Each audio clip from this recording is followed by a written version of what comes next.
nó cái số này số đời nó nói như chỉ là trả được mọi người TV nó nói như ít nó hay special pay cần gọi lên cho bên đó Fresno nó bên mỗi ít tu chẳng sự mong nhau nó hay tiệt tại nó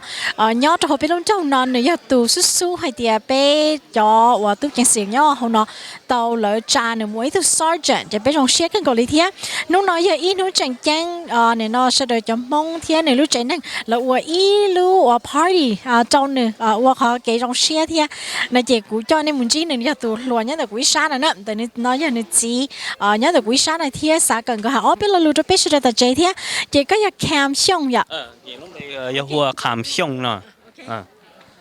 Chị. Sống gì lên nụ Xiong. Nếu như ý xin nhau nó vào. Cú yên yêu lo no yên lo hậu Fresno đó chỉ mà cú yêu thọ thay tế to nè, không gì chỗ xa. Ok, trong xe cần gọi lên nè. Chị cũng mua bên là lụt cho có thể có kia bé thì do họ ô li cha, có họ chỉ xe có họ chỉ xe là mua túi chẳng sự thì có họ ô li hay journey vậy, có họ thì có tàu sẽ kế nào có bỏ tàu li cha tên đấy thế. Chị họ cú họ chỉ xe là tôi túi chẳng sự mà chỉ thầu cú mấy mà cú yên hay họ sau lối cú sáu ô thế nè, chị hay cho hậu lối chị sáu ô thả hạ thế sáu ô túi chẳng sự này vậy chị thầu cú tía một cú gì xong chị cú họ mua thả hạ chị thầu cú họ deploy đâu Iraq chị đã khá lo chị cú họ tông đo ý cho lỡ cho lừa tôi cho thả hạ lỡ đo với deploy nữa chị lỡ túi chẳng sự thế này chị cú họ chia đi mua lúa xe hay tía họ nói với họ cho hậu lối cú sáu ô cú sa mù ba thế sành thế nào chị thầu cú đã khá lo chị cú tia li bi xiong ó xía gì chị cú tia li mù tàu Fresno Police Department chị chỉ luôn đợi chị cú yên ô police lo cho kia nói chị từ dây cầu blow xiong đó dây cầu blow xiong của tàu police nữa chị ô cho hậu lối nó mà你应要一做我都离了还 fulfilling， 我都有些不今年做后来用天哪这古嘛应用些的古到了我做后来喏，天这用些还的了哈么古嘢我都 sergeant vì这古要都特都，然后同Fresno 喏呢这应用些。giờ bé hai tia giờ tu chẳng sự nữa này vậy. Ok, có giờ cho chơi một tổ mới ticket cho bé là cái giờ cho chơi chế bạn tỷ tí này. Cú mà cho chơi chế đó, chơi chế đó là họ hay cho họ muốn đi nâng mà họ nói chị cú chỉ ô rồi thế nào chị cú yên ô tô, đó là cú chỉ ô supervisor chị cú mua cho cú sai sửa nữa chị cho nên thì mua tên mình chị cú họ mù son chủ này là hay là mù investigate hay thì không có tên mình nó chỉ là do lỡ thầu đó chỉ thì cú giờ chịu sai cho tiêu chỉnh sự lỡ mua đồ cú nè cú supervise but giờ hay thì xã giờ hay cái xã mù sau ticket là giờ mù đây là cú yên chung ô tô thế đó chỉ mà còn nó chỉ là cú họ main purpose mà yên giờ mù supervisor nè但是头有因苏比用环境叫都正数嘅，有因做到苏比我咗係隻豆木山豆啲嗱咪呀？Yeah， 即係古蘇比就應有咗木架車木手提嘅，即有木咗木床地嘅古我到你印度嘅攞古呵攞木管嘢我冇到 detective，OK， 即古我到 detective 到你周凶啦，即我到你周凶。即古啲哈晒啲，you know， 我都正時咯，要做俾到每度落作俾先啦。即古摸咗內一度 Fresno Police Department， 我兩下咯咗古啲push 古係啲個古個專門 test 啲個古落我俾到咗，然後呢俾就空先啦，即古啲摸路線啲因為啲摸路線落彎啦，即古啲冇 test 到啲pass 學 test 即頭咗就頭咗可能要 promote 即到 chief 啲到落細股，即啲到落 promote 股。OK，bây giờ đó có thành gì cho khó hay tiệt có cho hôn lửa lý cha bây giờ sao bố hay tiệt có bù sa có bây giờ muốn là muốn干gì tiệt bây giờ sao bố hay tiệt này nó khó hôn lửa dùng gì là chỉ dùng gì nữa OK แต่ชีวันเด็กก็ไปนู่ก็จะก็นู่เช่าตัวหรือจะตัวหลวมโมชั่นเดียวเลยอ่ะใส่โมชั่นเดียวเทียนอะไรกูสานู่ก็จะเอาไปละลูไอ้ก็ให้เดียก็อย่าตัวตู้ส่งลิจ่าเทียก็จุดตัวเคเดี๋ยวนี้อย่าอีตัวจอลิจ่าก็เคเดี๋ยวก็ผู้ส่งเชียร์ตัวอย่าก็อย่าอีตัวสีเลยอีตัวตู้ส่งเลยนะเทียกูมั่วก็ตัวเนี่ยก็ถ่ายตัวเจจอก我要直接我用写课嘛，我一直教课，我对面有的要求我能我说，我嘛我一段能也讲我，听我要求我好了解个，要到红线个1%，要到的只要到那个，那我做好了对这个，就是我被多轮度喏嘛，被多被去多鸟，被多我里面干我 competition，被多贴中贴几个。头鸟对我们被去摸呀，被鸟被中我就做呢，但是弄被多嘛被。落下啲好慘到哇那嘛，佢用錢，佢話我做領導我領才，我做領導我領才哦，20年喎，中國要打咗我嘛嚟，我就做咯，但是有一個用，即係佢做嗰種嘢哋個，我哋也好慮過，我依日哋有麼比這點樣嗰面就好亂啦嘛，就要你日本打 competitive 歌咯，將對一起歌啦嘛，我作佢就唔用咯，即用些個一弄用些，然後 promote 你咯，我都上去，就俾順跑就出嚟落海啦呐，即啲我就中途我嚟，但是嘛，然後我嚟嚟提名，但是弄你落到嘅，我用些個嘛，我年紀用些個我。Yeah, 我係一啲 very proud，用寫茶，啲條啲要做作劇，就用我隻股，yeah， 用寫茶，yeah， 你鬧咗 ，yeah， 我知呢，我哋係要一年只要做教民謠ที่เลี้ย住ว่าจะใกล้ตัวเขาที่要我哋係同咩要做到住ที่เราที่เลี้ย我哋呢搞到要看到ที่OK， 就我做呢，我哋係個你呢摸個可幾呢，เรา冇係做 basic 嚟啲，但係請就拜俾啲古做啥個，個到依個路面知道冇係做咗到 J 啲個，你做咗你就唔用你揸啲個，就然後冇我都件事你個度聽啊 ，OK，so now ก็ขอเขาลือนะOK ก็ขอเขาลือ頭ก็蘇比呢ก็ปูสาให้啲นึงยัวที่เนี่ยเราก็สะดวกจ่อให้啲แล้ว又แล้วสา啲แล้ว冇都ยังสื่อเนาะปู用gì咗啦。頭蘇比嘛，有英冇學啥係電影樣聽，然後同到頭個做蘇比嘛，比較好我都正時嘛知道冇中聽啦，即要去煲有冇當去查聽，冇弄，係個巴黎家聽啦，即比較同到即冇中咧，即你估學英語樣咗英語樣未聽，但是嘛頭股比เลย即都mua cho li mua yên này giờ officer mua yên thế officer vu lợi tiêu tàu lộ tàu li li cầu xiong lợi thế nào chị lợi cu họ là ba thế đó là mà thằng thằng đấy chị giờ chỉ mua cho nhỏ cho positions giờ li giờ supervisors là giờ qua chỗ này đó chị你雇牛天，但是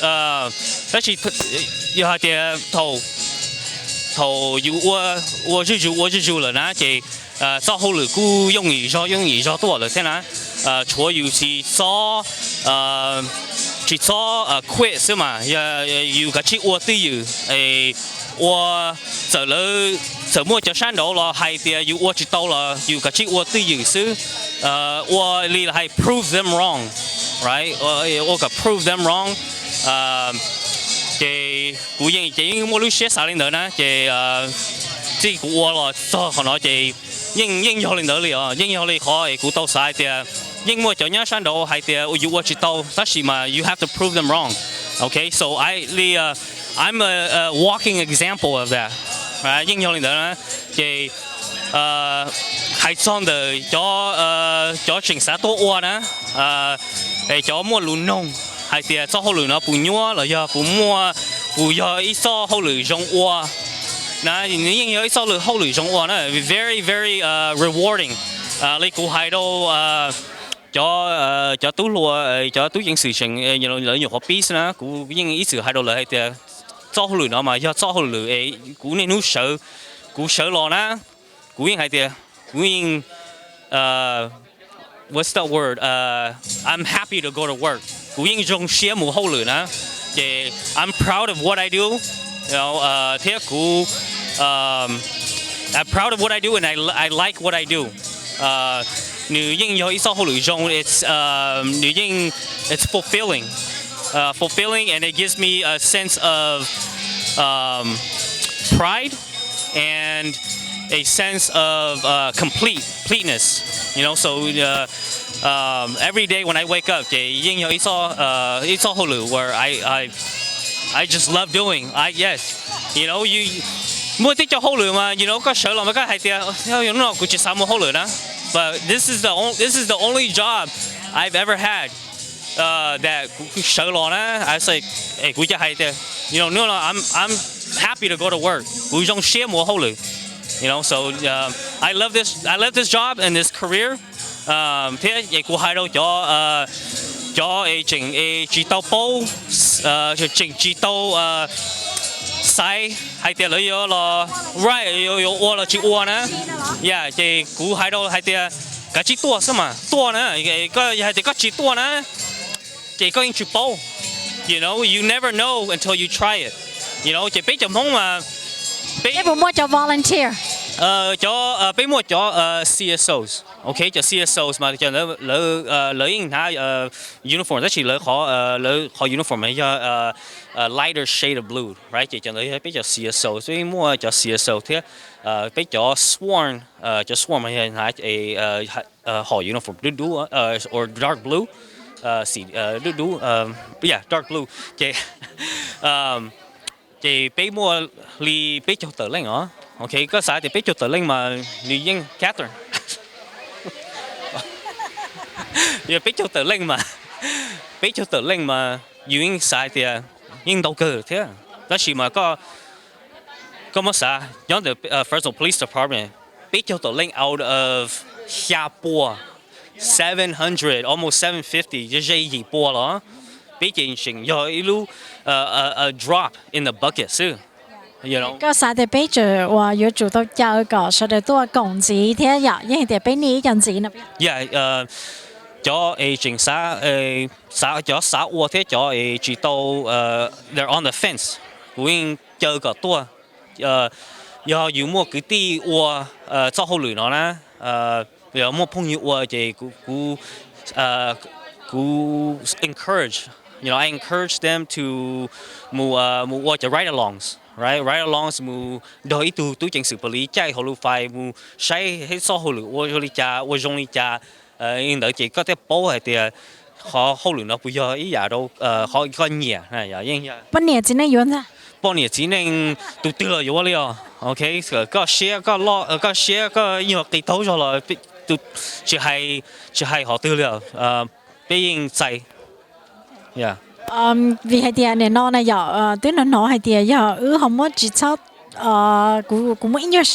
thái nhân tu rõ đấy chứ mà từ là sau đó tại sao nó nhớ không nói như chạy để khó hai tia này nó sau đó phải thả cho khó hai tia chỉ muốn nhớ giàu rồi giờ tôi chẳng xử nó chỉ muốn học tới mình rồi vào need to chạy sau đó tôi as much as possible tôi rồi hay giờ bây giờ mong là bây giờ có tôi chống là bây giờ hay cho khó nhớ mà yeah 可能這些旅沙可以嘛there's plenty but 可俾主摸嘛要咗另多先啦 yeah 這可以again 個來做好嚟咯我都正常啦你試做好嚟個咯係啲佢要我咯都正常個佢乜嘢個佢乜唔亂咯嗱又主要你做好嚟啦嘛要落我落巴啲百姓落巴寧落to take care of 個 local community right to 把咗把住到嚟到傾啦個部分每一個 story 係點嘅呢？因為個我都正算點無論係一個嘅個報道啦，一個 story 嘅 touch 個。rồi cầu ô tô đi dây cầu bia ô tô đi cầu bé cầu lóc xong nào mà khó cú yên tàu bỏ nên tàu hẹn lại thế nào chị one ít khó ô tô là touch của mình thầu thầu lấy một khó shooting này giờ lấy một khó shooting thì非常mong người lấy tua nhớ gì là cho pigeon olive này giờ chị còn nữa mà ý khó cái trọng độ là bé hành hình mong nè tất nhiên mà bé cho mong tu chính sự bé lo sĩ công lo ok mùi gió không pli mùi gió tê u tê nọ tê chỉ cho mùi ba cho lấy cho chế ninh hậu cho chỉ sỏ nè thì còn nó mà ít khó dùng đấy mỗi xã lo mà bé cho tu chính sự mong mà bé chỉ sĩ ba đi nó họ bé ô tô đi nó mà nhưng bé sợ đó lo sĩ ba lo sĩ khử thế lo sĩ bảo gió này giờ chị biết tới ô tô đó chị cũng mà ít còn mà những cái họ cũng dùng xe hành tàu đó bé chỉ cho tàu bé khó thì bé sẽ cho mẫu như một cái xí luôn mà rồi lại bé cho mẫu hải thổ chỉ mua ít khó chỉ cái loại này tôi cho cũng lúc trẻ là mình chỉ tới họ để hậu này vậy lại không món nó bé nhớ tôi thấy cho mình cà nó là cho được chỉ xí bao rồi cái giống mẫu rồi xin là bé cho mẫu khỏi xí luôn này thì mua chỉ là bé cho什么cho được cho mẫu chỉ xí công xe đó không ta chỉ không thể họ touch có tàu thầu có một túi trang sử okay so now ta chỉ nó mua đấy có khó as a sergeant có hậu lửa oli cha thế có bỏ tàu hay thì họ rằng mua oli cha toàn tê bún mua có bé con gì này bé giống mông là có bỏ đi thì có hậu lửa oli cha so mua toàn tê nó mà cú yên xã dễ tin gì thế giờ yên mua sau cái và thế có dùng dây tàu xuyên rồi thế ấy dùng tiền chú tàu cho mong lò ship ba lò ship cho sợ đời nè thì cũng như mua họ aspiration đấy thế thì họ cũng như xã bỏ mà cũng như xã bỏ rồi bây giờ mong cho tú chính sự mong ở tàu thì cũng ở thế nè là supervisor là sergeant là do promote còn muốn cho lên lieutenant là captain thế bây giờ mua họ cho cái vả đi nó thế nè thì cũng hay đâu cho tú chính sự mong là cho xã tô ở có cái chỉ tô ở thế cái tô thành là hay làสัมภาษณ์ก็tàu họ position share họ position lo lấy tiền cho nhóm sản đầu tiên xây tàu bé thế you know vậy còn lấy tiền bao hay tiền bé giờ bé giờ mong lo bé chỉ mua tết chờ lo bé uổng tàu thế you know vậy còn là mà những họ cụ xã đấy của cụ bà rong cái ngồi lên nó có thì có chợ xã có mua xe cha tu sò rồi thế có chợ lúa cái liền so I just move up to cái position cái là nó có mà giờ bé hoặc là nó ít tu mayor hoặc nó liền hoặc nên là họ chief dire tức là họ bé tu mayor này vậy à có bao sao bỏ rằng mua khăn đấy thế còn nếu mà hay trong the political aspirations mà cũng chỉ tao mua thếแต่是嘛ยี่น่าเขาเรียนขอมานี่จุปีอะไรก็ให้เนี่ยยังก็อยู่ปีแล้วเขาเนาะรอตัวเชียร์มาก็บอกตั้งเธอก็รู้ใจชอบก็บอกตัวก็จะไปสั่งมูลิจาไรเขาเปย์แล้วก็บอกเขาโชว์แล้วก็บอกนะพี่อ่ะในเจ๊ก็ที่รีบบอกตัวให้เดียวโอ้ยังเลยดูอินจีก็เล่าเลยหนึ่งเท่ก็ยังบอกตัวเดียวอยู่คอลินอยเป็นจุดตัวอ้วนลินอนั่นเนี่ยเท่แต่จงนึกบอกเลยแต่เนี่ยที่ซาลว่าตัวเมย์เนี่ยไรเจ๊ก็ตื้อจะรัวๆเลยแต่ชิโนสุกุเท่เราก็ให้เดียว hey keep that open vìให้เดียวก็ปีของnó lò mà chỉ là có bỏ tan cho mà thế này ô tô ít thôi thôi cho rồi á nhưng giờ thế giờ thì cú chỉ to là cú mà mua chó ấy có ô tô thì nhưng giờ khó hay trong the làตัว political office là do làตัวít khó position lo mà cú mà nhưng sao có bây giờ mong mua cho cái mua share là ô cái có là bảo hay thì bây giờ nhớ thấy chờ mình cả nó tương tự hông để bầu cha là nè vậy bâyตัวcho position chỉnh cái tỷ xem nè chỉ nhưng mua tí cho hay thì nhưng lấyตัวposition share tất nhiên mà hay so the numbers hay họ cũng muốn đâu là chỉ mua thế này giờ chỉ cũng mà nhưng xã có bây lọt vào tàu thế nè chỉ họ nói nhưng họ cái cũng vài cái chia sẻ đâu họ cũng hay có lên đó mà bé sau đó cho tua bé cho lầu là nhà lý cũ nó là lầu thế vậy chỉ cho bé cho lầu số này chị bé chỉ bỏ đến đâu lên đây cho tôi lo thổ nên lúa nó tuột chị bé cho lúa tận tê này nè nên nó nên chủ tàu hay chị làm mù khía tê hậu lử chỉ hai ô tô chính sử tiên cầu cho doctor lawyer tiên cầu cho chị à nhớ tới cho position bé chê à cho nurses ô lê hai cho nên ô la lúa à nằm mà giờ nên cho lo tua nằm mà nên thì bỏ lưới rừng mua chỉ nên cho bỏ bé sáng rừng mua mông nên bỏ bé họ hay tiền cái cử nên bao bé không đó chỉ nên là muốn lo tới cho mẹ cả này chỉ nên thì li mua không đó là muốn cá tao mẹ cả có thể li chú tàu thế ua tàu có bé cho mông này có hay tiền rong chứ dùng một tấn tê nè còn đây cũng thế hay tiền có chỗ lùa lên một tấn tàu họ có chỗ ua tấn tê cú lâu nữa tôi phải cho chí xong chơi nhưng sao thì nhưng lúc chị mấy nhưng lâu rồi thế mà và cũng nhưng tao họ có hay nhưng tao mà chị giờ lấy cú hay cú ô chỉ tao lo cú mà mua chó cho cậu lo ô tao cậu mua khe là hay thì bé nhưng ô tao giờ bé nhưng linh dây bé nhưng mua lưới xả có bé là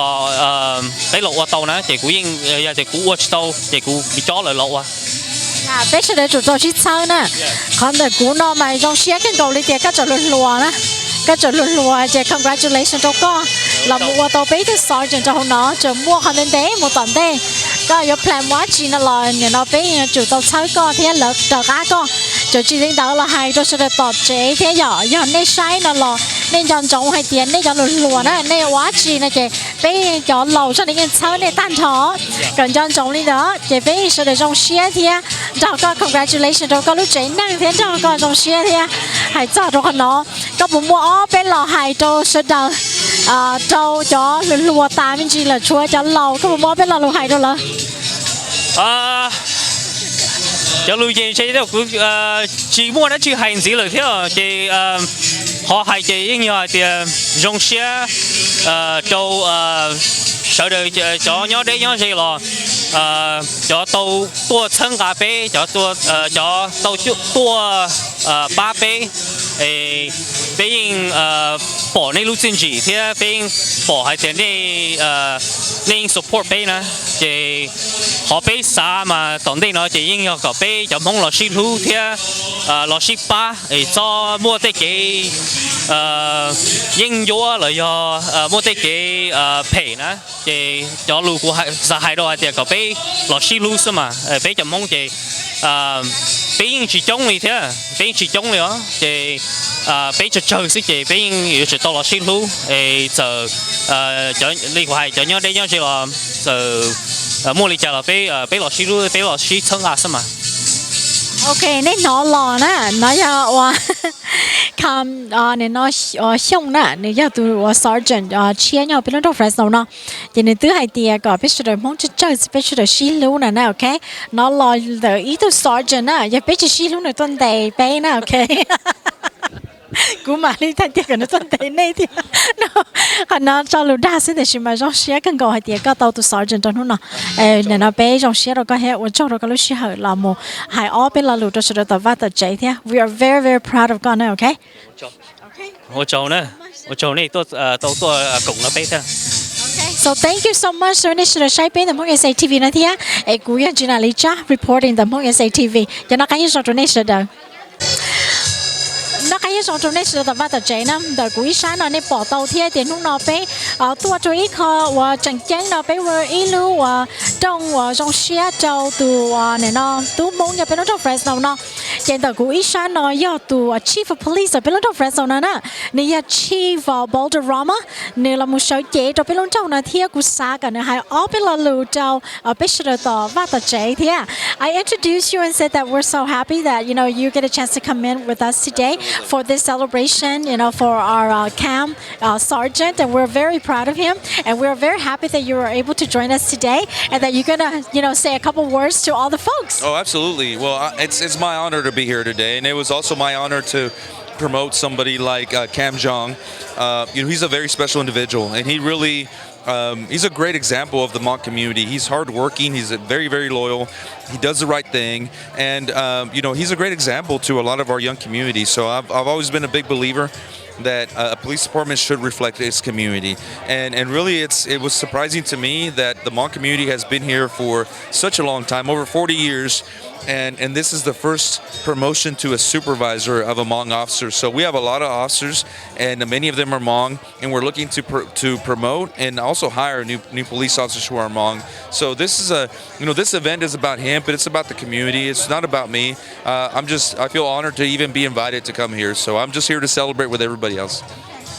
cú cho xài mấy trong này xin là trong xe thì nó tàu tuôn luôn nó yên giờ thì lúc sau lúc xí hậu là thì bây giờ tàu trái ít là một sergeant trong đó bây giờ mông sai hiệu hay cho tôi chẳng xử thì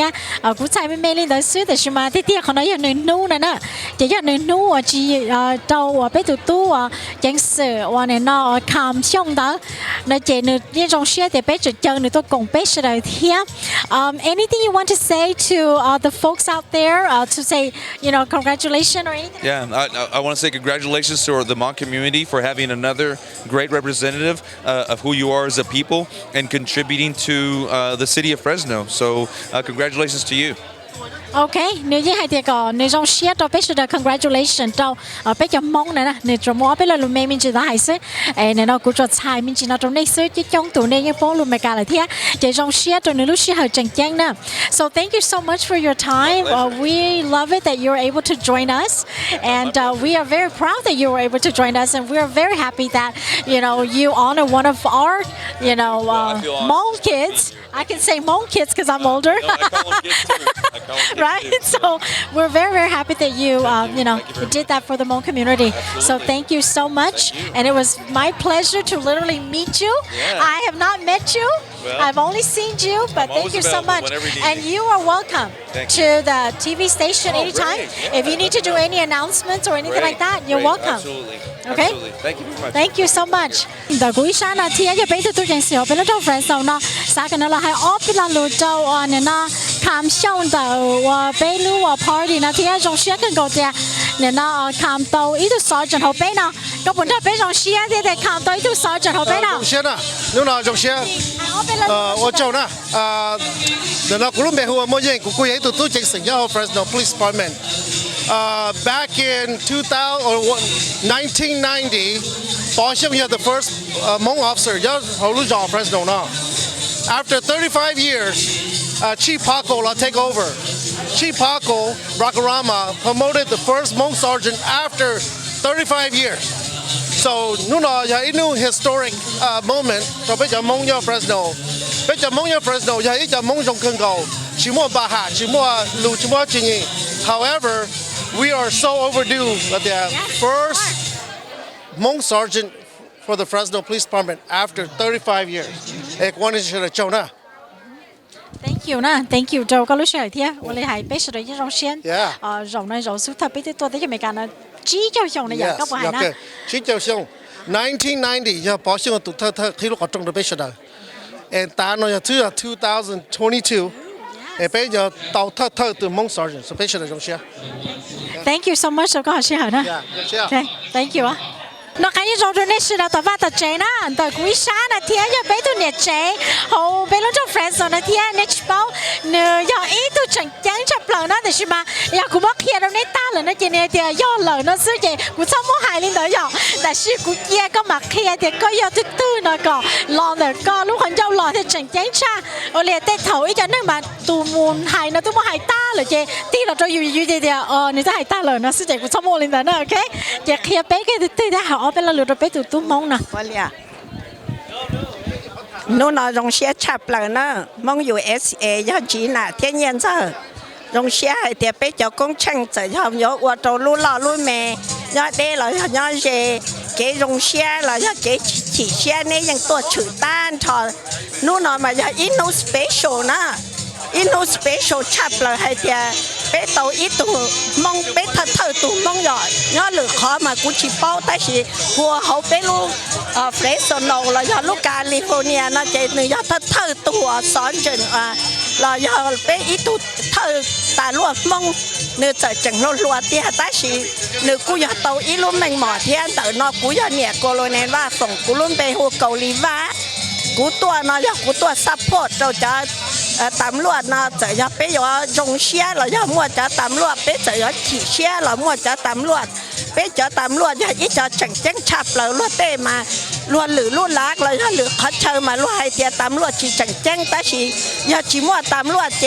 ไปยิงจีเตาลวดเกียรินตาให้จังเลยนะเนี่ยนะกูตุตู้เรายังกูตุตู้มัวยังเรายังอย่าอีตุตำรวจเราเขาเนาะเทียมากูจงเชียฉับเราให้เตียจะตำรวจกงเชียเราไปจะไปสั่งไปตัวกงเชียเทียเนี่ยจะเนี่ยได้เนี่ยเจ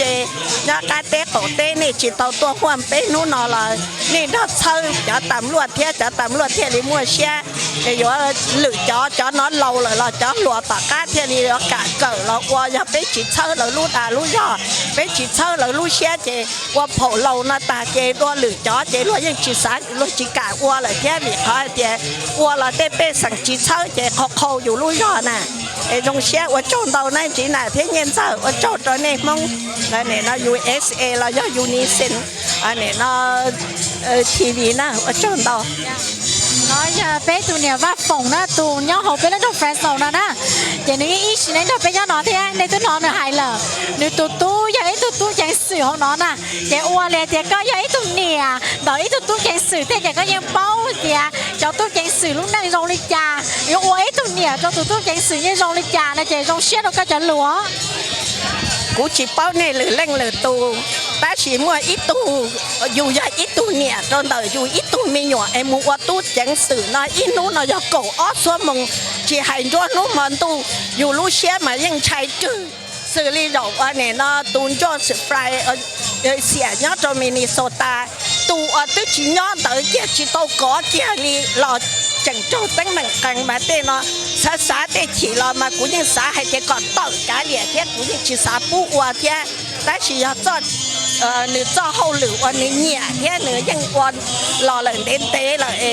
dù thế li nhẹ sẽ càng sư cho kế cho mình tu mình nhỏ là cho sĩ ở qua tu chẳng xử nó mà cho luôn lửa lanh lửa tu trong ly trà họ cũng ít tu qua nhẹ nó mà dùยังใช้โบลิจาได้ให้เลยเนาะอยู่ตัวไม่หยวมูว่าเจ้าเหลือน่าละนึกเด่นเจอโบลิจาอยู่ตัวว่าเนี่ยว่าสีน่าต่อว่าต่อเจเราอยู่เชิงเส้นโบลิจานะไอ้ก็ว่าให้โจชัวเราจะไปสั่งเราจะไปให้มองไป有主จีท่านบอกรถได้ตื่นจ่าจะไป有ตื่นจ่าไปตื่นจ่ามุดเราขย่อไปชอบตื่นจ่าเรามุดเราเตะยาว่าตื้อจีย่อไอ้ตื้อจีมั่วรีซึงจะไปน้อลูกขันเจ้าวันรอดจะไปวันรอดน้อลูกวันจ่าไปวันจ่าไปเจ้าวันเนี่ยวันสีอ่ะไปว่าไม่หย่อนมุว่าตู้จังสื่อเราต้นนังกูยังไปโจชงเราเนาะมาเป็นชายโบจ่าไปเชิงโบลิจ่าไอ้กูให้ลีนอตัวนี้จะเนาะต่อว่าต่อเจ๊เสื้อนู่นเนาะไปลงเชียไปตัวเชิงไปตัวอีตัวสอนจริงไอ้เนี่ยเนาะตู้จังสื่อมงเนาะตัวไปรู้ใหญ่รู้รอเนาะไอ้ไปตัวเราอย่างนี้ตัวที่เชียทอนี่จะเนาะไอ้เนาะใหญ่เรานี่เราเชิงไปจะตู้จังสื่อ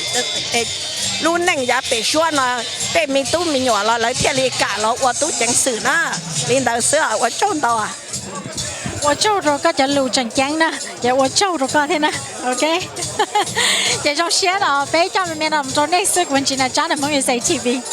首先到呢，做内饰的话，就讲了木工，做古路需要的是哪天？你帮的古一山呢，要我北度他叫你做路工好 ，Fresno Center， 不能做 Fresno 那天，给你到多的那天多工作啊，一路啊 party 了，要一路啊中筹备一度都冇一好呢，เรา冇水姐我都 sergeant 要，得到你北疆用呢，我哋係你一度是輸咗好呢，你就俾一種 share 跟過你聽，嘅三個係啲播，เรา冇係呢播一度director 的北路啊，共好 Fresno Center 呢，要一路共好攞好呢啲籌備是的，就 Asian community 單拖嘅三個，咁我們係我俾เรา路上就我哋呢，俾到都冇好呢聽。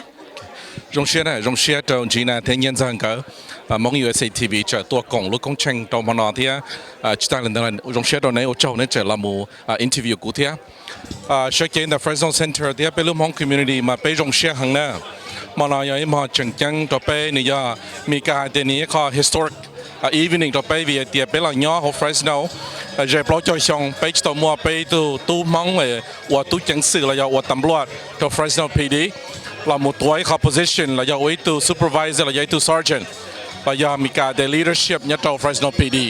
เป็นมัวจันนังเก่าชี้ตู้หลวนชายหลวนHmongว่าตำรวจเนี่ยต่อ Fresno PD แคมช่องอยู่ที่ตู้ตัวเราว่า sergeant nếu chỉ do hạt tiền là camp sự thếแต่chỉ riêng vì mua pe choเนี่ยจะchỉ mong mua tên nọ tên chữ mong mua pe tên công hậu là một trâu pe tên tu la tu lùa mong sẽ đỡ nhưng thơ thì mong xia 我说thế nhưng hai trâu tầm lùa thế cả là bao pe mong những lần từ thế vì linh đạo tu camp nếu cô giờ ấy tu một bản sự 我好了trâu Fresno PD là tông tàu xiong nếu cô cần tới xia nếu cô giờ ấy tu mua la lì lúc chú ý rong là thế là sai tàu nữa là 我 thơ tu sergeant nhà trâu Fresno PD mà nếu ấy họ 我的pe lúc mong community rong xia hàng trâu nữa nè so มันเอาไปตัว celebrate มองว่าเดี๋ยวไปตัววัวปลีคิดแต่ตัวหนึ่งเชื่อเชียเชื่อได้ตัวหนึ่งเชื่อรอตัวหนึ่งที่หนึ่งใจนั่งรงเชียมองอยู่ในทีวีจะตัวคงไปตัวมันเอาเถอะว่าจงจีนะ Thank you 这个老师呢我来还只要被我还被叫拉罗了更好些呀别要还得被还叫我呢通不了还得被录 community 呢被是人家呢我荣谢天呢录这呢荣谢被 congratulate 呢但他这我来还呢荣谢叫被ตัวประธานนะจะเราไม่ให้เอาเป็นละลูเท่านั้นเขาเนาะเจ我来กูให้เจ้าว่าแคมป์ตาก็จะรัวๆซื้อไปเจอปอก็วันนั้นเราอยากตันเต้นะเจ๊ไปเจอวันไหนเราชอบนะไปเจอเช้าก็ไปปอเลยอยากจีตันเต้นะที่อ๋อนั่นนะ right yes so thank you ตัวก็รู้ชื่อเหรอนะเป็น thank youแต่กูวิชานะเที่ยอีตูไปตุมองว่าย้อนถอยไปแล้วตัว Fresno เนาะเนื้อลุ่มไปยาวานั่นนี่เช้าเจแล้วตัวเช้าเจ้าลู่ไปลู่ party นะเจ้าตัว sergeant คำช่องย้อนนะเที่ยไปยังเชียร์กันเกาหลีแต่เนี่ยตัว sergeant ตัวไปเจ้าช่องนะเนี่ยตัวสู้ตัวนั้นตัว Fresno นะเที่ย so ยังว่าเจ้าลู่กงหาว rise ของนะเที่ยสายก็ให้เอาไปละลู่ตัวเช้าตัวว่าแต่เจที่เดี๋ยวใช่ไหมเคลียร์ไป a little bit about ก็เที่ยว่า rise มันจีก็เช้าตัวหอยตัวว่าแต่เจ包天。nhớ rằng sau đó cho này chỉ nhất là bắt đầu check luôn bây giờ và sinh hơn cũng do từ ý từ board membership cho lúc có hồ Rise Inc. bây giờ share đấy bây giờ nó we are honored that bây giờ tôi ba nó Sergeant Kham celebrate nó họ promotion nó bây lúc có hồ giờ lúc có hồ ba giờ tuần sai lúa nhớ cho hồ Fresno nhất chỉ ta lên đó là cũng do ý từตัวเช้านะตัววิทยาไปกูบอกตัวเดี๋ยวไปจอไปมวยตัวมองนะไปมวยตัวอีตัวมองเลยอีตัวมองว่านี่มุงตัวอีกตัวว่าเสียเลยก็ไปขณะอีข้อว่าไปเสด็จบอกให้เด็กไปอยู่ที่ตัวนะเช้าที่ไปที่ตัวนะรงเสียตัวนึงwell we have to be very proud because he's come a long way เนี่ยตัวเท่าตัวมอง sergeant ของ Fresno Police Department นะYes ไปมวยสิทีวีเลยยังจะว่ารงเชียที่เลยพอตาคุณจะในถามมินจีกูให้ที่นี่จะรัวเลยจะมุ่งนั่นต้าขอ step แต่เนี่ยจะต้าวันนี้นะจะไปจะมุ่งมุ่งตอนเตะที่แต่ชิ้นนี้ลูกของ rise กูบอกต้าเดี๋ยวนู่นนะเนี่ยยังจะต้าที่จะต้าไปสุดเลยจะตุ้นใส่รัวที่ขณะยังอีกข้อเนี่ยนะมวยสิทีวีไปบอกต้าแต่เนี่ยจะต้าจะรัวนะตอนเตะก็แล้ววันนั้นต้าส่งป้าไปจะมุ่งที่ไป very proud จะรัวของ rise เนี่ย我叫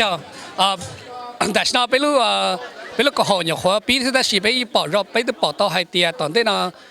做好给到被路帮 committee 呢，这就给完没呀，被到筛选啊，啲那车被叫蹲菜路，个了啥到啊住了啥个啊住了，个了冇我到啲，你冇能到廿，你話被到 support 好呢，是但是只有冇到廿 in the future 啊，被 support 啲。Yes, so 我做那个 donation 就的ของเรา冇做ลูกเชิญนะที่เนี่ยเรา rise 就รู้ว่าของเรา donation เรา冇จะ sound system เรา冇做 everything 就ลูกเชิญเนาะจะจิตาเลยเดี๋ยวที่จะชื่อเหรอที่นะจะว่าเจ้ายังจงตัวน้อยยังอีตัว board member แต่ลูกของเรา rise เราเป็นลูกเจ้า friends เนาะเนี่ยยังหัววานนะสั่งเขายังจงลูกเป็นแต่นะ so ว่าเจ้าตัวลูกเชิญนะวานนะไม่เป็นไรก็ชินจีด้วยแต่กุยชาเนาะอย่าไปตัวประธานอย่าเอาไปลงเจ้า Fresno เนาะกุศลกันเนาะเราให้เอาไปรอหรือจะไปตัวตู้มองว่าเราเนาะเราเนี่ยตัวอย่าไปเจ้าชงเนาะอย่างหัวมืออีตัวเสยเจนตัวจังสื่อเราไม่ไว้ตัวสอนจะเนาะสายกันก็ให้เอาไปรอหรือจะไปตัวตู้เนี่ย用些插了，เขา插了呢嘛，用些也没得去，莫给啊，鸟多给啊你。ก็แค่ตัวไปสุดท้ายเดียวก็อยู่ตัวเนี่ยกูอย่าจงอย่าท่อกูอย่าเท่าอู้มากูอย่าอีตัวเชื่อใจรักแคลิฟอร์เนียที่เท่าท่านนายปุ่นย่อท่านนายปุ่นกูพ่อยกูไอ้ตัวสปริมคอนโซลเดี๋ยวท่านนายปุ่นจะจอดเราเลยกูน่าชดเชยเลยไอ้กูจงเชื่อชวนไอ้เจ้าว่าคือจงเชื่อจับเลยว่าคือเงี้ยเถอะเนี่ยอยู่ลูกขอมัวลูกป้อนเจ rồi cho này mong nhon tiêu tên là tiêu bỏ thì mong chỉ một tao xe nhau hồ để chờ mấy cả nhon tiêu tên là thế chỉ lúc nào bên tua họ na mà cũng mong tôi giả rong xe họ bên mua tụ tu lúc sừng chứ ô sừng ô trong ô cò thì chỉ lúc sừng hay sừng xung bên tua lúc tết chờ America nó tàu pro chỗ xa xung tới lúc nào giờ tụ tu nó vậy tụ cho nó chứ cho tầm luôn tàu chơi này là với tụ chuyển chân còn này giờ họ bên rong xe có bộ mô bên là lùi sông hải cho này cú sa có bên tụ tu tàu tàu hậu lửa nu nọ còn nhon giống hả chị giờ mua mông cha giờ lên từ mua này cũng vào bỏ thế cho này cho xí cú tu trò của tàu mua bên chỗ chi phá tụ này nó cho tròn chả bộ lúc tết trường đoàn đó American CIA chỉ lúc thế khi lúc họ trông cho bên tua tàu tết trường nó nè thế chỉ thế tôiอยู่tàu nữa nửa tiền mua lúc hư trả là với tụ rồi nè ít tụ chùa kiến nhà dân để cho tắm luôn còn đây giờ thọ cả chú tôi theo tin này buồn thế bên này bên gì để bỏ thế giờ mua tròn chả bộ lúc tết trường đoàn tua tàu tết trường nóผมก็จอมมงโดนเอกนึกว่าเกี่ยยังแค่อยู่จอมมงเกี่ยโดนจังหวัดอเมริกาเนี่ยเจอเด็กพวกนี้เจอหายหนึ่งแต่เชื่อไปตัวหนึ่งที่ตัวหนึ่งยังอเมริกาเอกว่าได้ชีใช้เชื่อไปจนหนึ่งเช่นย้อนจงเดี๋ยวจะตัวเลยในที่ไปจะหายรู้จีบป้อนเด้อละก็ใช้เต่าเท่ผู้หายลินเด้อgiờ trong xe đâu có giờ ít tu bé tu lại thôi cho đỡ bé giờ mong nhau nó thế nên cho lâu rồi treo lại nên cho bỏ ít thôi rằng mua đồ tan đồ sơ cho lùa cho nên cho lùa chẳng chăng nè cho cho trong lên đó giờ lại có giấy tu sợ chế lo đỡ và xin ai phun lo chế có cho lùa nó nói giấy họ chẳng chăng cho tụ lùa nó thế đó chứ tụ lùa chế đang thế hay cho tan nên cho lùa tụ ba tụ chế lỡ chờ dài cho nên tu chẳng sừng tao đặt tên nó thế này chế xa còn nên lo một sợ chế thế nào em biết uống ý dạng nên nó cho nên thế hả giờ nên sẽ được làm một số chế để chế biết sáu tan cho nó hay nên nó cho nên hả các bạn đó có chân không đó bây mua cho một tuổi lúc tết trở này mua credit cho tàu đi rồi để tu cởi tàu giả từ là khi họ trong được bây cởi từ sao họ hỗ họ từ là luật thế giải bây họ tiêu dùng đi nào mà giờ lấy một mông chắp lời còn do giống cho tung ra luôn sắp bùi trâu rồi thao ta cái chia sẻ yêu chủ sĩ rồi thì thao ta mua tiền giờ lần tiền bây giờ mông mong giờ cứ chỉ tàn đó sao chạy có ba cú bờ sao chạy có sừng cú chó giờ xích chạy nó chạy bây chỉ dân nữa giờ xưa thì mong nó chạy tí tung của sư thì luôn cho xe tàu bây giờ rồi còn họ dùng xe chuyển đồ theo thì này bùn cho nên cho tí mù rồi nhớ lấy bây giờ phút thàn cái trong tuổi tôi cho bây giờ thì sẽ giờ lấy cái gì lấy nhớ số lúc cổ thái bây giờ đó giờ bây giờ dùng gì lấy mua tao không dùng được bây giờ tao là tao cản đó nào chuyên mấy cả thao từ lấy chú tệ chỉ xin do dùng để qua chi chủ hử cho này cho tí số thấp rồi y bây hử bây này bây gì bây hử bây tụi này cuộc khen đó bây hử tụi thâu cho này bây trả nên cho lúc tết chờ vậy tụi đó giờ mua dùng thứ gì qua cho rong xe đâu có chợ lù này rong xe có mua có lúc xe chẳng chắn là một cổ đồ cũ thế nào cho nó khai ra rong đồ con à ok rong xe nè cho lúc xe ở nó thếในปอให้เจนแต่กูอีช้าเนาะตัวน้อยอย่าป้าหัวเราไปตัวสู้ว่ะอย่าอีตัวใส่มงแต่ไปล้นเจ้าเนาะเราไม่ใช้เก๋ว่าอีตัวใช้เก๋ต่อลูกสันรอไว้ตัวเจอชนเนาะเทียต่อเจอเนาะเราไม่หาอ้อไปเราลูกกล่องกูแต่เมื่อใส่ทีวีนะเทียวีเทียนุ่นเนาะไปตัวโจอีคอแต่ลูกเชื่อจังจังว่าอีจงว่าเนี่ยเนาะเธอไปตัวตุ้มงต่อเราไม่ใช้เก๋ไว้ตัว sergeant จะหอบไปล้นเจ้าเนาะยังไงแต่จงเชื่อกันกับเวียเทียต่อไปเจ้าต่อsau nó nhiều tụi sẽสู้thế à thế chị và thì bây giờ xe thì có nhiều tụi sẽสู้và bây tụi chơi trong nó thế à chị bây xấu happy nữa ok chị có sẽ được bao tầm và tụi chị thế nên nói cho bao huân lâu bây tụi chơi sẽ hậu bây nó thế à ấy sao cái nó làm hai ó bây là lụt rồi bây giờ thật thay lưu đã chỉ của hai tia congratulations cho Sergeant Kham Xiong nữa, ok? Đó nữ thế nữ trẻ này người trong xe hành hay tiền hú nói vậy có limit cả hai có milestone đó bây giờ mong thế chỉ ta nên đó lưu community nữa, tuy nên để Xiong lại nữ tôi thật thay tu na sao còn nữ xe tu last one in cả hai nữa, ok? Yeah. Well, thank you so much. Có bỏ tao hay thì tận đây này này cho cuốn đủ có cái mình chỉ là có tụ khay này nó nói với nó để chứ mà nhà khoa bé cho chị tao và khó swear cho con tự tàn này bây giờ. Để chị nên dọn chỗ nó bé cho chơi nên cho cá bé nó muốn xem TV nó một trâu bao hoa khó swear tận đây là thế không? 这边种些更高的个到多么边了路呢？伊阿拉路是了种些更高为的叫路呢，我哩我 camp 还着过，可能有我种些种呢招我呢还的个边了还到边了路种呢นะ这 anything ก็还着叫你自己的来查的。กูสาวให้ว่าเจ้าตัวชัวร์ได้นะลีกูให้นู่นเราอยากคำนู่นเด็กกูจะให้เตาตัวสียิ่งจงเชียร์แห่งให้เตียชัวร์ได้ปอเทชัวร์ได้จงเชียร์ตัวกูนะจากกูเตาละยิ่งอยากไปชัวร์ได้เตานะเจกูใส่ thank you เราจะย้อนต่อเจนู่นเราอยากคำนู่นนะเจไป celebrate คำจงเชียร์เตาต้นจีนได้ชัวร์ได้ต่อเจนะOkay, thank you. 这个老师好呢，真正更够了 ，OK。So thank you. 从下到那时的话，到这了没讲过听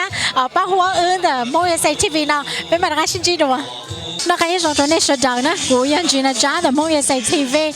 到多讲俾的話，真正的呢，你到老沙，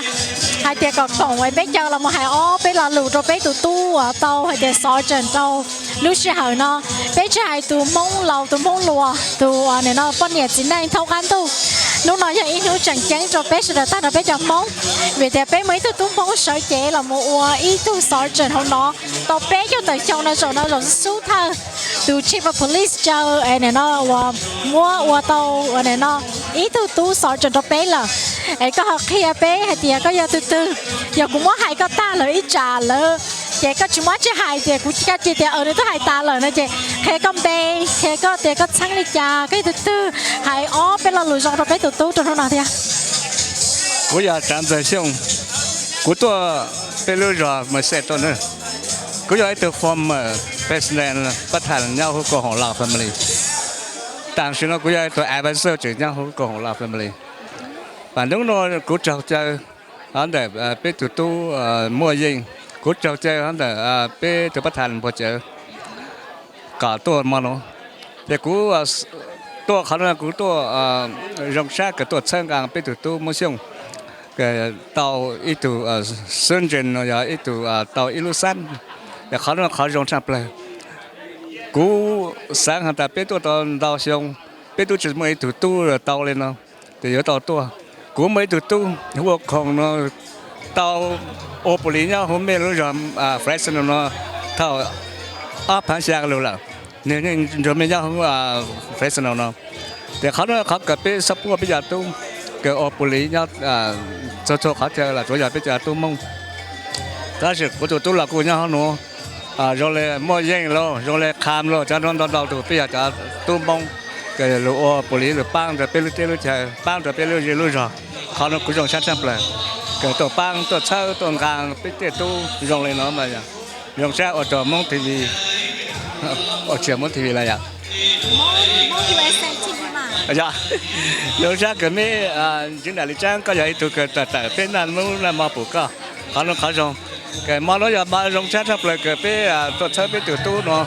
แต่可能เขา用车出来呢，ไอ้กูตัวลาคนนี้ใจสารประธานมาแล้วประธานตัวชิตาวจะ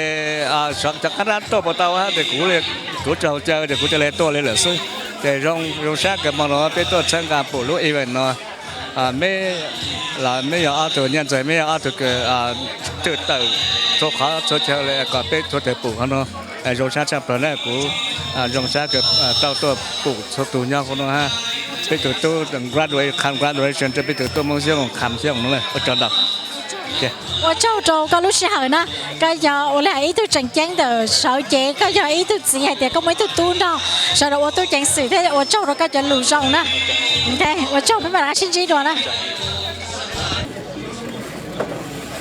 Because you know why I want you guys in front? Because it makes us that we have a lot at Fresno Police Department, all right? So, I'd like to welcome everybody. Like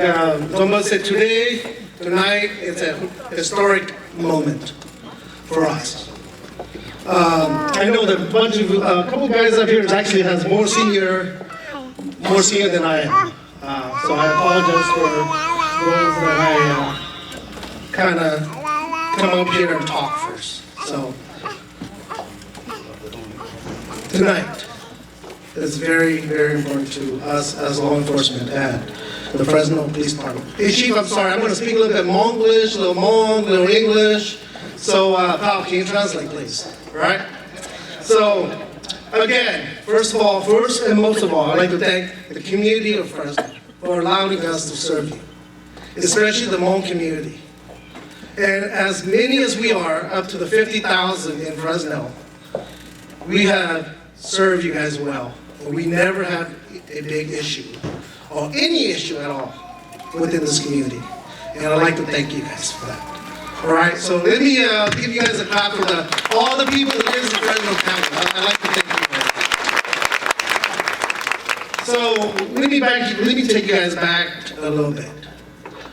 Kham Xiong is the first Hmong police officer for the city of Fresno. He was hired in 1990. And now we are in 2022, and we never, ever have a Hmong sergeant. Sergeant Kham Xiong, I thank you for your work hard and for being the first Hmong sergeant at the Fresno Police Department. Yeah! Right?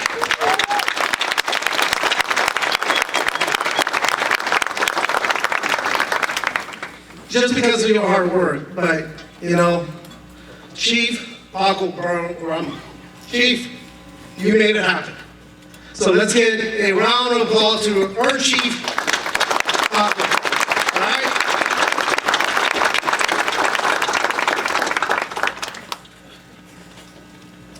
Sorry, I've been told to pal, I got notes, pal. All right? So, again, I'd like to thank all my brothers in blue, starting with the Fresno Sheriff's Office, all the COs, all the CDC, all the pro agents,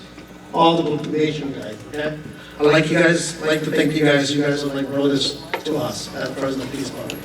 So I'd like to make let's a big applause to a couple guys out here that's CDC, parole, probation, all right?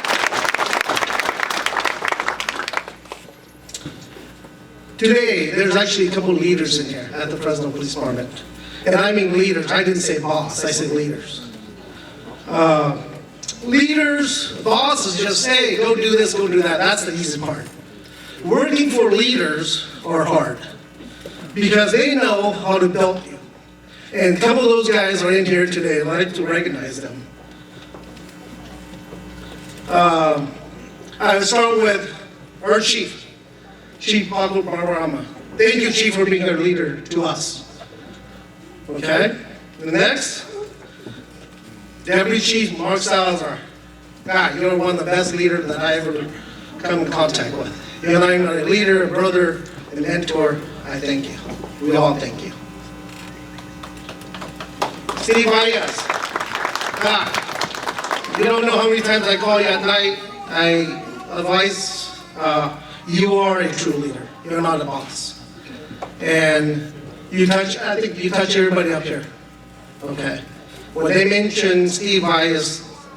I'm sorry, Steve Ayas, too many leaders out there. Steve Laveros, I'm sorry. Steve Laveros. Sorry. I keep looking at Steve, but I'm thinking Brian Ayas. Because I know that you are a mentor to Cam. Okay? So thank you, Steve. Thank you very much. Now let's go to Brian Valles. Okay, Brian Valles is Sergeant Cam's basically mentor, idol. God, I could go on and on, right? So we have as a bigger brother, I'd like to say thank you. You groomed him well, and he made it. So thank you.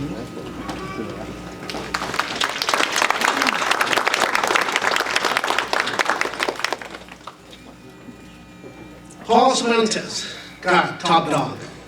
All right. Lieutenant Paul Cervantes, he touched me. He always outgoing. Every time I meet him or met him, he always has a smile. He always say, "How are you doing?" So as all my Asian brother, okay, keep those faces close to you, because if you see them down the hallway, say hi to them. They're not that mean. They sometimes they have that luck, but they're not that mean. So thank you. Thank you so much.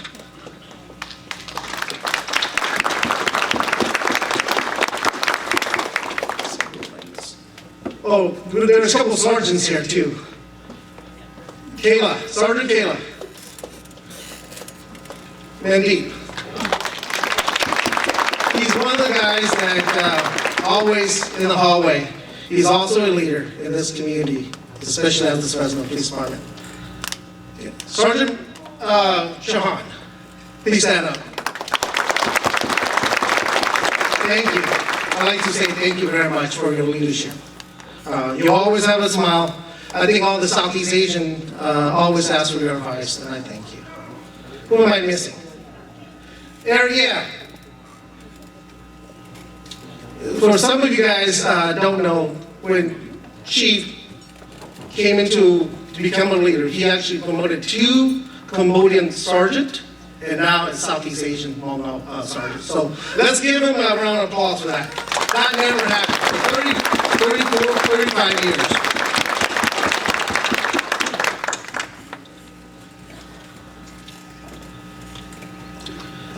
God, there's so many things for me to say. There's so many things that I want to say. But I think we're a little bit late on time, and I'm going to push this on. I'd like to thank Al, okay, all the Hmong professionals, all the organization in Fresno, all the city leaders. I'd like to thank you guys all. And you know why I thank you guys? Because every time I pick up my phone and text somebody, you guys always answer. You guys always acknowledge me. And not just me, but all the people behind me. Okay? And then, wow, I forgot. We finally have a Fresno Superior Judge. Papua. You stand up? Finally have it.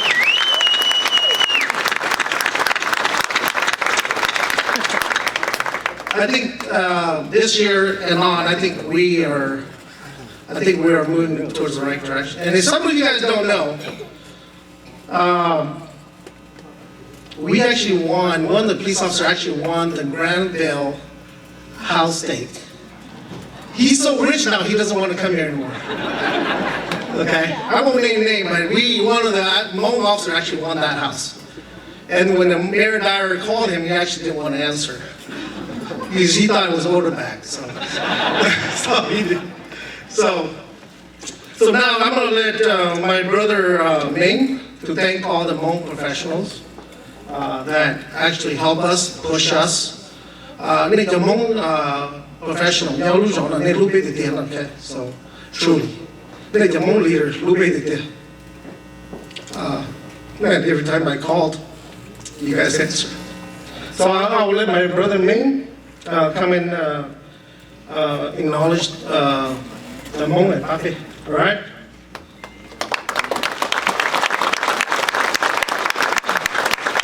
Good evening, everybody. Thank you for being here. I'm going to make this quick. I apologize if I say anybody's name is wrong. But special thanks to the SGU, which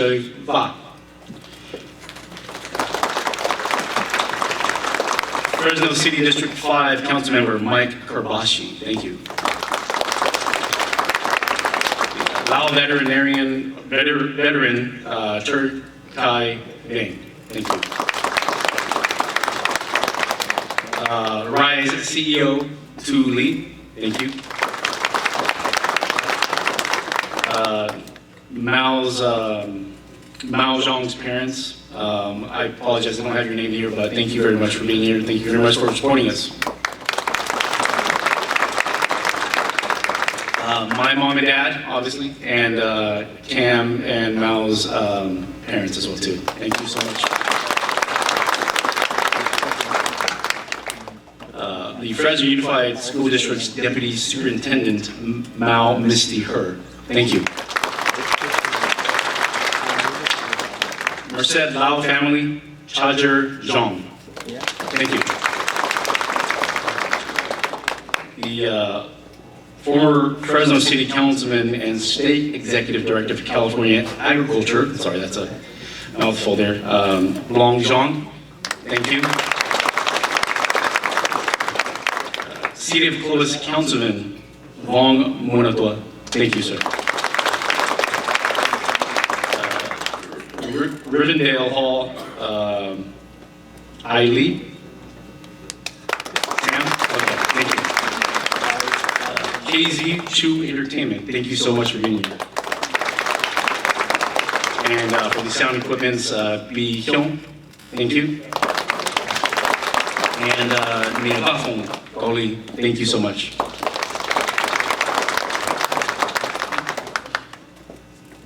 Yeah. Okay. That's it, right?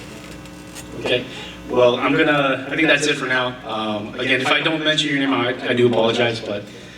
in the essence of moving things forward, I'm going to hand this back over to Yi. Well,